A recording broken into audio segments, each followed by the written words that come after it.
Un lent ballet se déploie sous nos yeux. Une symphonie visuelle où le temps semble s'être figé. Paris, en cette année 1780, apparaît dans toute sa splendeur et son chaos. Une mosaïque de toits et de ruelles s'étirant le long de la Seine, artère vitale où glissent péniches et barques. Les ponts, véritables fourmilières humaines, relient les deux rives, tandis que des cloches lointaines ponctuent le bourdonnement incessant de la vie. Des cris d'enfants se mêlent au claquement des sabots sur les pavés humides. Des rires résonnent, puis s'estompent, emportés par un léger vent porteur d'odeurs inconnues. C'est ici, au cœur de cette capitale foisonnante, que nous posons notre regard. Non pas sur le Paris révolutionnaire que l'histoire a glorifié ou maudit, mais sur la ville telle qu'elle était à la veille du grand basculement, le joyau du royaume de France en 1780. Comment vivait-on dans cette métropole bouillonnante, bien avant que les pavés ne se teintent de rouge et que les têtes ne tombent? Quels étaient les visages de ses habitants, les sons qui berçaient leur quotidien, les fragrances qui flottaient dans l'air de ces rues étroites? Nous nous apprêtons à un voyage extraordinaire, une immersion fidèle et sans précédent, rendue possible par la puissance de l'intelligence artificielle. C'est une fenêtre temporelle qui s'ouvre, nous offrant la chance unique de nous glisser dans le quotidien d'une ville à jamais transformée, de sentir son pouls avant que la fièvre ne la consume. En cette année 1780, la société parisienne est une structure complexe, ancrée dans des traditions séculaires, où chaque classe, chaque ordre, semble avoir sa place immuable. Pourtant, sous cette surface d'ordre et de coutume, des prémices de changement à peine perceptibles pour la plupart de ses habitants commencent à frémir. C'est un Paris des contrastes saisissants, où la lumière éclatante des salons aristocratiques côtoie l'obscurité des taudis insalubres. La richesse la plus ostentatoire y croise la pauvreté la plus criante, créant un mélange détonnant de grandeur et de misère, de beauté et de laideur, qui donne à cette ville son caractère si particulier. Notre approche est celle de l'observateur silencieux, débarrassé de tout jugement postérieur. Grâce à cette reconstruction ultra-réaliste, nous ne cherchons pas à interpréter, mais à voir, à écouter, à ressentir. C'est une invitation à se laisser transporter, à embrasser la complexité d'une époque révolue avec une précision étonnante. Chaque détail, chaque texture, chaque lumière a été recréé pour nous offrir une immersion totale, une illusion parfaite d'un passé tangible. Avant de nous aventurer dans les détails de la vie de ses habitants, de leur métier, de leur divertissement, il est essentiel de comprendre le cadre général qui les enveloppait. Ce Paris de 1780 n'est pas seulement un décor, c'est un personnage à part entière, avec ses propres règles, ses propres rythmes, ses propres secrets. Car pour vraiment appréhender ce qui allait advenir, il faut d'abord connaître ce qui était. Il faut marcher dans ses rues, écouter ses rumeurs, respirer cet air, avant que le grand vent de l'histoire ne vienne tout balayer. La Seine, véritable colonne vertébrale de Paris, n'est pas qu'un simple cours d'eau. Elle est une autoroute liquide, un poumon économique. Sur ses flots, des barges chargées de bois, de foin, de vin, glissent lourdement, acheminant les marchandises essentielles à la survie de la capitale. Des lavandières s'y activent, des pêcheurs jettent leurs filets, et les bateaux-mouches de l'époque, de modestes embarcations, assurent la liaison entre les rives. Les ponts, quant à eux, sont bien plus que de simples passages.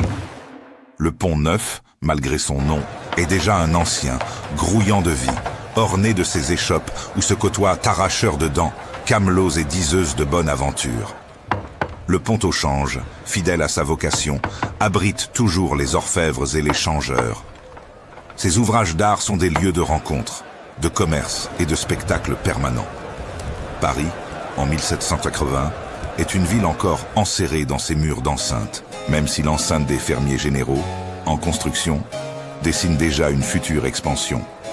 Ces murs, percés de portes monumentales, contrôlent les flux de personnes et de marchandises, taxant tout ce qui entre et sort. À l'intérieur, la densité urbaine est stupéfiante.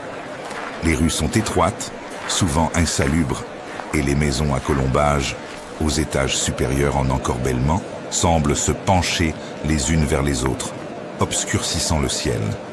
Les immeubles sont hauts, abritant plusieurs familles par étage, du riche bourgeois au rez-de-chaussée jusqu'à l'ouvrier sous les combles. Au-delà des méandres des ruelles, quelques grands axes et places se distinguent.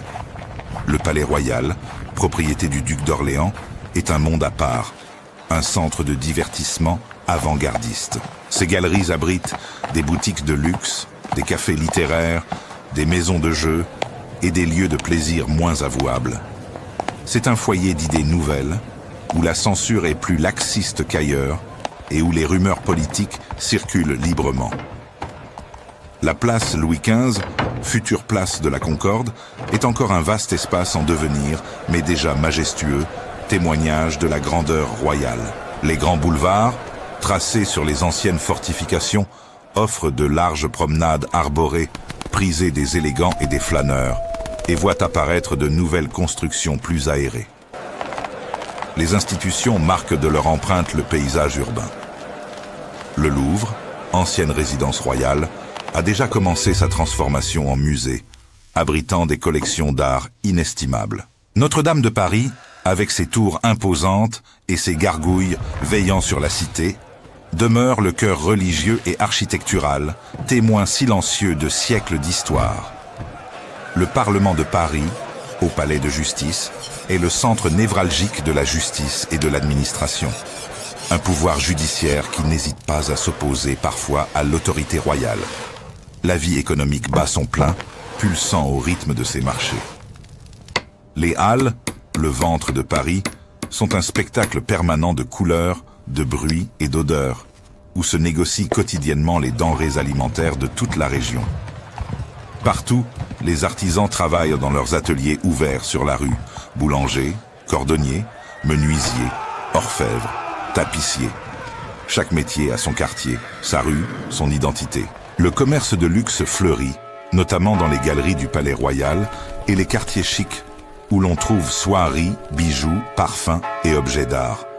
Les transports sont lents et bruyants.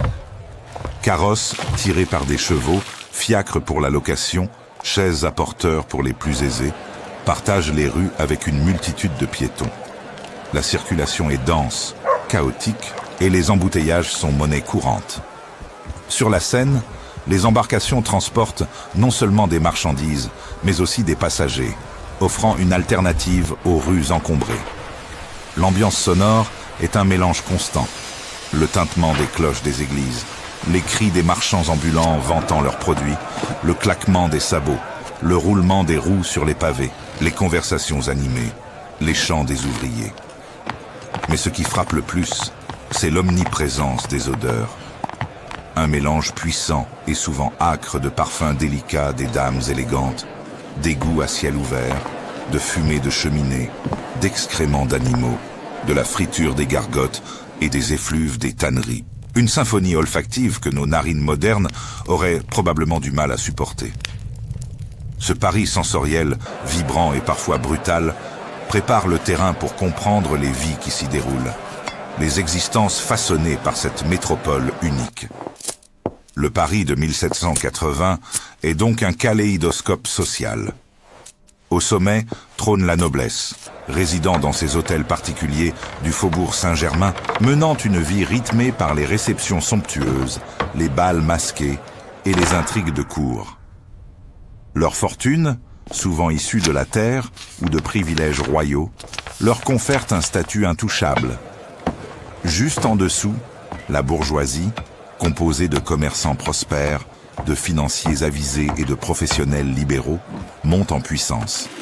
Elle accumule des richesses considérables, investit dans l'immobilier et commence à aspirer à une reconnaissance sociale et politique que l'ancien régime lui refuse encore pleinement. C'est une classe dynamique, porteuse d'idées nouvelles et d'une soif de changement. En bas de l'échelle, le peuple de Paris, la majorité silencieuse mais laborieuse. Ouvriers, artisans, domestiques, porteurs d'eau, blanchisseuses, Ils constituent la force vive de la cité, mais leur quotidien est une lutte constante pour la survie. Logés dans des conditions souvent insalubres, travaillant de longues heures pour des salaires modestes, ils sont les premiers touchés par les hausses de prix et les disettes. Leur existence est précaire, mais leur nombre et leur présence omniprésente les rendent incontournables. Ces différentes strates se croisent et se côtoient dans des lieux de sociabilité foisonnants. Les cafés, en particulier ceux du Palais Royal, sont des centres vibrants où l'on débat, lit les journaux et les pamphlets, et où les idées nouvelles des Lumières se diffusent comme une traînée de poudre. Les salons littéraires et philosophiques, souvent tenus par des femmes éclairées de la bonne société, sont des creusets intellectuels où l'on discute de politique, de science et de morale, loin des dogmes établis. Pour le divertissement, les théâtres et opéras attirent une foule diverse, des aristocrates aux bourgeois, en passant par une partie du peuple. Mais pour ce dernier, les tavernes et cabarets, bruyants et enfumés, offrent un refuge pour oublier les peines du quotidien autour d'un verre de vin ou d'une chanson paillarde. L'éducation et la culture, bien que réservées à une élite, connaissent un essor certain. Les universités et collèges forment les esprits, tandis que les librairies voient affluer une production littéraire toujours plus riche. La presse, encore balbutiante et souvent censurée, voit néanmoins circuler des périodiques et des gazettes qui informent le public des événements locaux et internationaux. C'est l'époque où les écrits de Voltaire, Rousseau, Diderot circulent sous le manteau ou sont lus avidement dans les cercles éclairés, remettant en question les fondements mêmes de la société et du pouvoir. Pourtant, cette effervescence masque des défis urbains colossaux. L'insalubrité est endémique, les égouts à ciel ouvert et le manque d'hygiène favorisant la propagation des maladies. La criminalité, bien que souvent limitée au larcin, est une préoccupation constante, et la maréchaussée peine à maintenir l'ordre dans les ruelles sombres. Les problèmes d'approvisionnement sont récurrents, et la moindre mauvaise récolte peut provoquer des disettes, faisant grimper le prix du pain et déclenchant des émeutes de la faim, signe tangible du mécontentement populaire. Ces inégalités sociales flagrantes, cette richesse ostentatoire côtoyant une misère profonde, créent une tension latente. Le mécontentement, d'abord sourd, commence à s'exprimer plus ouvertement. La critique de l'Ancien Régime, de ses privilèges et de son inefficacité, se lit dans les pamphlets anonymes, se murmure dans les cafés et se discute dans les salons. Les graines du changement sont semées, fertilisées par les idées des Lumières et le ressentiment accumulé. Paris en 1780 est une ville vibrante, complexe, insouciante de son propre destin, inconsciente des tempêtes qui s'annoncent. C'est une époque où le passé semblait immuable, où les traditions séculaires dictaient le rythme des vies, mais où, sous la surface polie de la monarchie, les forces qui allaient balayer l'ordre ancien étaient déjà à l'œuvre. Nous contemplons une image figée dans le temps, celle d'une ville à la veille d'un bouleversement historique, une invitation à méditer sur la fragilité des époques et la puissance inéluctable du changement.